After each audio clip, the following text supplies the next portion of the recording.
should be looking at us and see what we're saying. Not only what we're saying, but what we're modeling.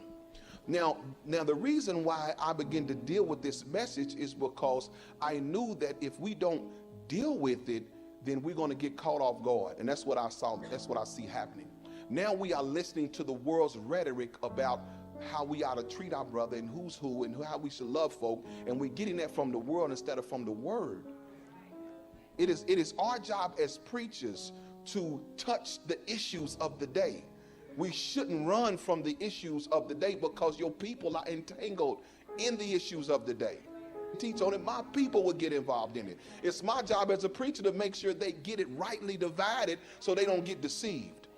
So I don't run from subjects. Don't hide and run away from subjects because they're controversial or because you might have some people that may not like you talking about it. Truth has never been accepted in the dispensation that it was released. Right now people love Martin Luther King, but when he was living, they hated Martin Luther King. But our generation would never know how much that man was hated because all we've heard is he's just beautiful. But the older generation know they call that man a terrorist. But in this dispensation, now the truth that he was actually talking about is we see the propheticness of it today. That we're actually walking in the blessing or the curse that he released on the nation when he said that if America does not live up to its creed, and America didn't live up to its creed. And so because America covered her sin, the Bible says if a man covers his sin, he will not prosper. This nation cannot prosper anymore because it covers sin. Not just the sin of racism or discrimination. I'm not even really too deep into that, but the sin of war, killing, genociding people. Other races of people has been genocided by this nation. Are you there? When you go outside of America, you see a different, even the news, the media is different. When we was in Africa, we was in South Africa, I couldn't believe that CNN is the same CNN that we have, because that CNN was talking about deep stuff that America's CNN didn't talk about. And I realized that even our media, we really are boxed in this nation. We really are boxed in not to leave this nation. This is why I wanted to deal with this, is because you're going to have to settle this race issue. You got to settle it. You got to settle it God's way. And this thing is not going to stop. It's going to continue to get bad. It's going to keep going.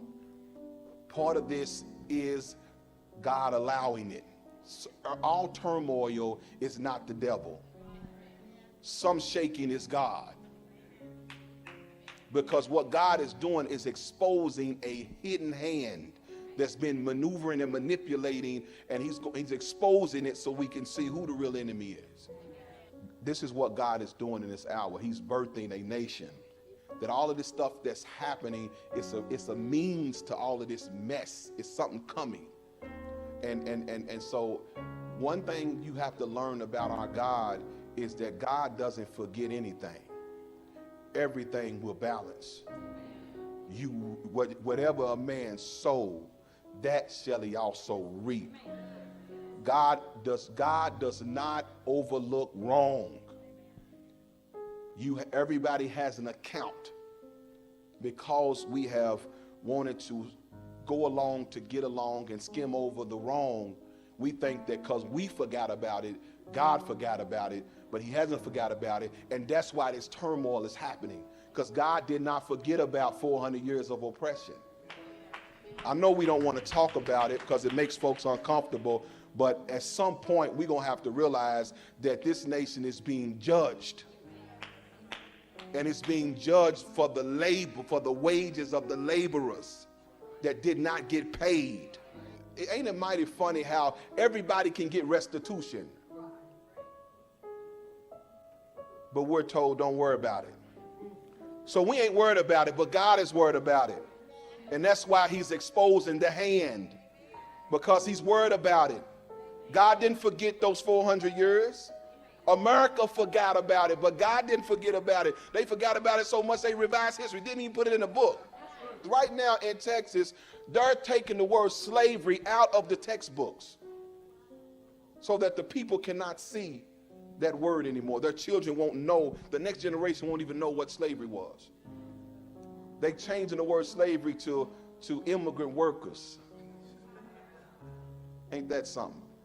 See, America has a problem called revisionism, meaning they will revise history to make it palatable. Are you there?